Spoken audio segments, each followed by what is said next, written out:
Yeah, clickbait title, it's YouTube. You can reasonably argue that 1955's A Star is Born isn't really Esther's, played by the late great Julie Garland, story. We don't even get to know her until she explains her life to Norman Maine, through whose eyes we initially encounter and discover her as a character in this narrative. Eventually, as the film progresses, they start to share leading roles in terms of screen time, but through it all, Norman is the driving force. The one who convinces Esther to pursue the silver screen, the one who calms her after the makeup department tore her natural beauty to shreds, the one who got that screen test that made her a star, and the one who nearly made her give up her dream for him. Hell, it's her friend Danny who had to convince her not to let Norman's death stop her from singing the one thing she loves most besides her late husband. This is the titular star that is born, but she doesn't have a lot of agency in her road to stardom. Yeah, she seeks to further her career while Norman is away, but that drive only came after he convinced her to do so. Much of the early part of the film is spent with Norman as he revels in the discovery of Esther both as a person and as a talent.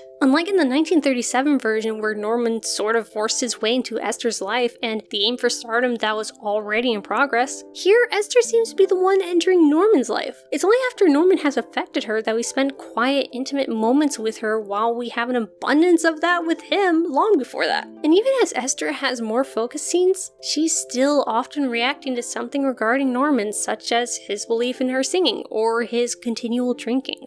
From this standpoint, 1955's A Star is Born isn't good at being a story about the star in question. What it does well, however, is show how love responds to self-destruction.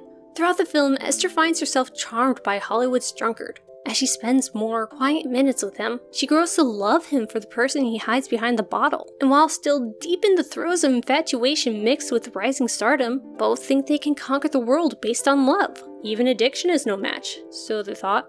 But love alone isn't so strong.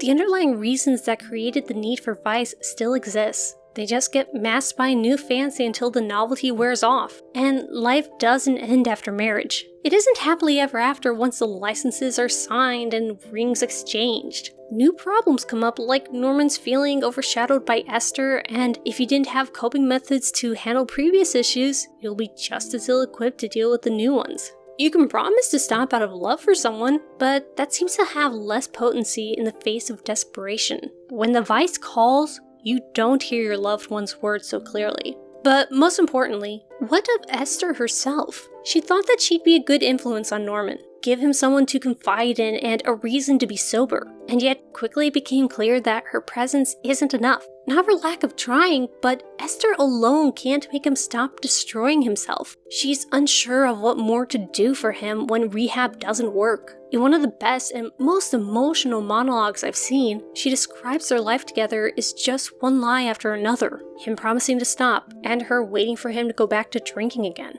She wants to do something, but everything she tries just ends with the same result, and her resenting him for failing and herself for seemingly failing him. Her days become work surrounded by tears and dread of what new trouble Norman has caused, until she decided that she didn't want to wait to see what he did while she was away and chose to quit her dream to see that he stays good this time.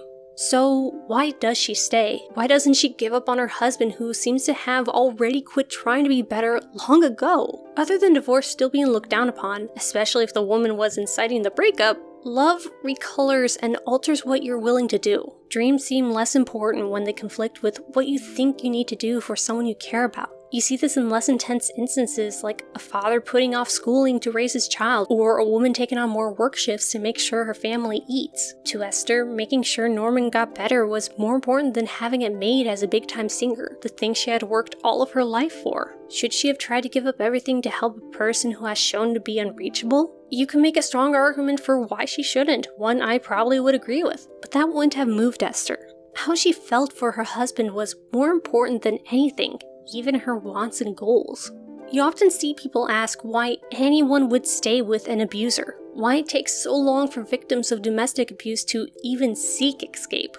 It's the rose-colored glasses often called love and infatuation. Part of love is putting someone's well-being over your own at times, and you can easily confuse love as ample justification for putting your beloved above yourself all the time. The attachment seems more and more important as your needs grow less and less noteworthy to you. It's a toxic logical failing that can truly happen to anyone, even someone so sure of themselves as the 1937 Esther was. You don't even need a master manipulator to put you in that state. Norman isn't trying to force Esther to stay with him. I mean, he's the one who left when she was about to give up her career to take care of him. But that doesn't stop Esther from falling into the state that blurs her self-preservation and elevates her consideration of Norman. There's a kind of sadness unique to being dragged along by a dark figure in your life. Something that persists, that knows the next tragedy in a long line of them is merely around the corner. You can see it present in Esther's monologue I mentioned before. Every high is dulled when you remember the life you live. Like depression, it becomes familiar to the point of normalcy. Just how things are, and you think anything different is either too out of reach or a fantasy. The sorrow is too persuasive, and you couldn't imagine giving up on your loved one now after everything. You feel too invested to stop now. Maybe, just maybe, this time will be different, even if you won't hold your breath. 1955's A Star is Born has soured for me on a second viewing for the reasons I listed at the top of this video, but I will always turn to it for that one intense scene where a worn and eroded Esther describes watching someone she loves destroy himself and how it accurately portrays what it's like to have your life completely derailed by a toxic force. Now, if only the movie was about her.